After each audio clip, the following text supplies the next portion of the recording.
programang ito ay rated SPG. Striktong patnubay at gabay ng magulang ang kailangan. Maaaring may masiselang tema, lengguwahe, karahasan, sexual, horror o droga na hindi angkop sa mga bata. Ikaw ang aking dahala sa gabing madilim. Ikaw ang May galit sa puso ng anak ni Giselle na si Justin dahil sa ginawa nito sa kanya. At tuluyan na kayang lumala ang sakit ni Lynette. Magandang araw at eto na nga tayo sa ating pinakahabang tagpo sa abot kamay na pangarap. Welcome to my channel. Please don't forget to like, comment, and click the bell button para lagi kayong updated sa aking mga videos.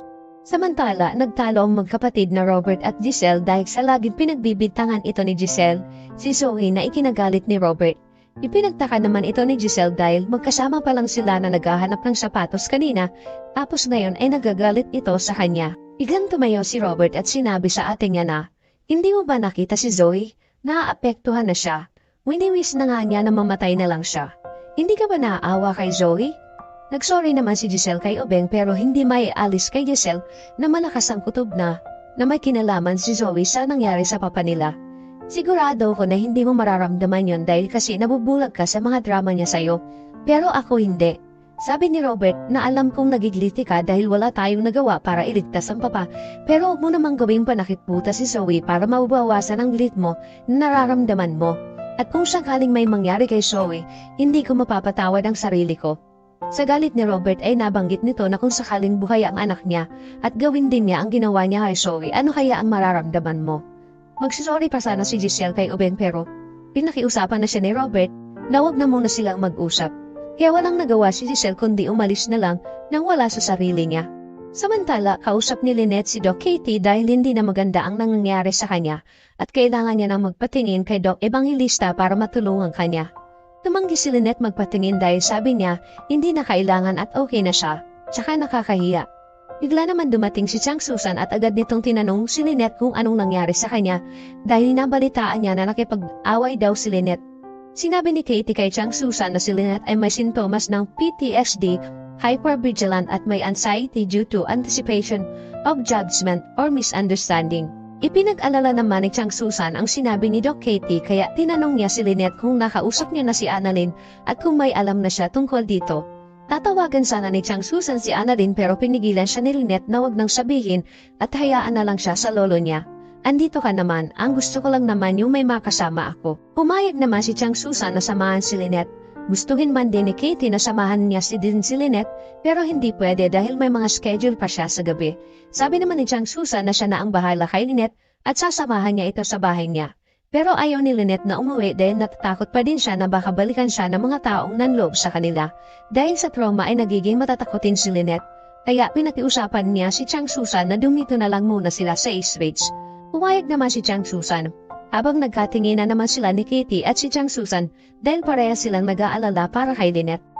Samantala, nakausap na ni Giselle ng personal ang nawawala niyang anak pero hindi niya ito nakilala at naging hindi maganda ang una nilang pagkikita dahil nakita siya nito na aksidente niyang nabangga ang isang babae na may dalang kape dahil hindi siya nakatingin parehas sa dinadaanan nila kaya natapunan ito ng kape.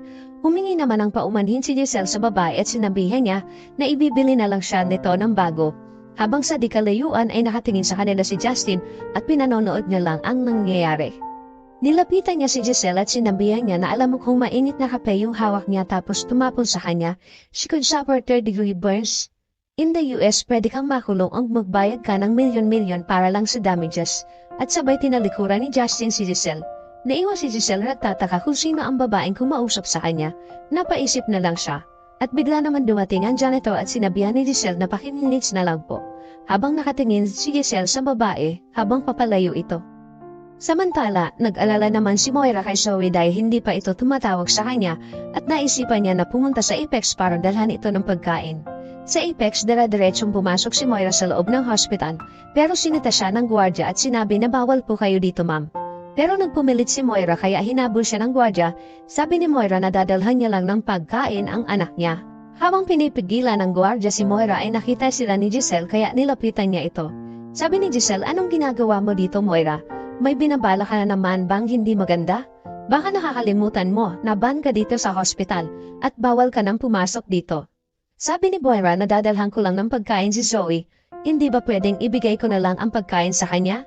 Sabi ni Giselle, I don't think your daughter is a little girl para dalhan mo pa siya ng food. Sabi ni Moira na alam ko kahit na ilang taon pa ang anak ko, she still be my baby. At hindi mo lang pala yun alam dahil hindi mo maiintindihan kasi ayaw mo nga pala ng anak. Kasi nga, pinamigay mo yung anak mo, diba? Hindi naman nagustuhan ni Giselle ang sinabi ni Moira kaya nagalit ito at tuluyan nang hindi pinapasok si Moira sa Apex, kaya ikinagalit din ito ni Moira. Samantala, sa paglilibot ni Justin sa Apex Hospital ay madami na siyang nalaman dahil sa mga nakausap niya na mga nurse tungkol sa mga tanyag. Maya-maya ay may tinawagan siya para sabihin na nandito siya ngayon sa Apex Hospital. Nakita ko na sila at nakilala ko na si Dr. Santos. Nabisita ko na rin si Lolo sa ICU, malungkot nga lang dahil hindi ko siya nakausap dahil sa kalagayan niya. At nakita ko na rin si Giselle Tanyag, ang ina kong ipinamigay ako at hindi nga lang niya ako nakilala. How I wish na siya na lang yung nakahiga dun sa ICU at nag-aagay buhay at hindi si Don Pepe. May galit sa puso ni Justin para kay Giselle. Sa kabilang dako naman habang binabantayan ni Chang Susan si Lynette ay nakatulog ito. Kaya hindi alam ni Lynette na lumabas muna si Chang Susan.